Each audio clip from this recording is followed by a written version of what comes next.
लाडक्या बहिणीसाठी मोठी खुशखबर आलेली आहे. आलेल्या माहितीनुसार लाडकी बहीण योजनेच्या अपात्र महिलांची फेरतपासणी कागदपत्र घेण्यास सुरुवात झालेली आहे. राज्यातील लाभ बंद झालेल्या लाडक्या बहिणीच्या योजनेच्या लाभार्थी महिलांनी अंगणवाडी सेविकेकडे कागदपत्र सादर करावी. गावातील अंगणवाडी सेविकेकडे लाभ बंद झालेल्या महिलांची यादी उपलब्ध करून देण्यात आलेली आहे. मुख्यमंत्री माझी लाडकी बहीण योजना अंतर्गत हप्ता बंद झालेल्या महिलांची 27 जानेवारीपासून कागदपत्र स्वीकारण्यास सुरुवात झाली आहे.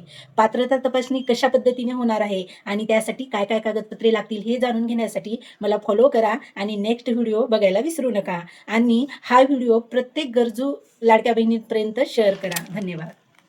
लाडकी बहीण योजनेसाठी महत्त्वाची माहिती. तर वयाची खात्री करण्यासाठी केवळ आधार कार्ड पाहिले जाणार नाही, नोंदणीवेळी अपलोड केलेले इतर ओळखपत्र तपासले जातील.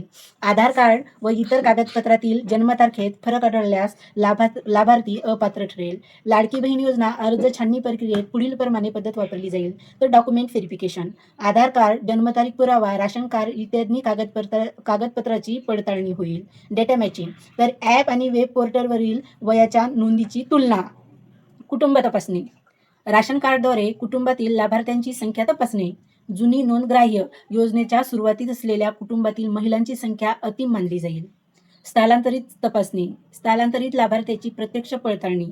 योजनेबद्दल अधिक माहिती मिळवण्यासाठी मला फॉलो करा आणि गरजू लाडक्या बहिणीला हा व्हिडिओ शेअर करायला विसरू नका. धन्यवाद. लाडक्या बहिणीच्या कुटुंबातील लाभार्थ्यांची संख्या. योजनेत एक कुटुंब एक राशन कार्ड या संकल्पनेनुसार लाभ दिला जातो. तर एक विवाहित व एक अविवाहित महिला या कुटुंबातील जास्तीत जास्त 2 महिलांना लाभ मिळू शकतो. त्यामध्ये एक स्त्री विवाहित आणि एक अविवाहित पाहिजे.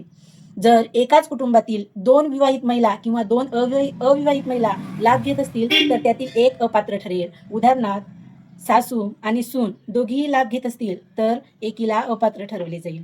2 बहिणींची एकाच कुटुंबातील असतील आणि दोघीही लाभ घेत असतील तर एकीला अपात्र केले जाईल.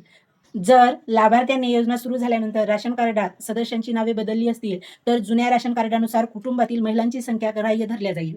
धन्यवाद.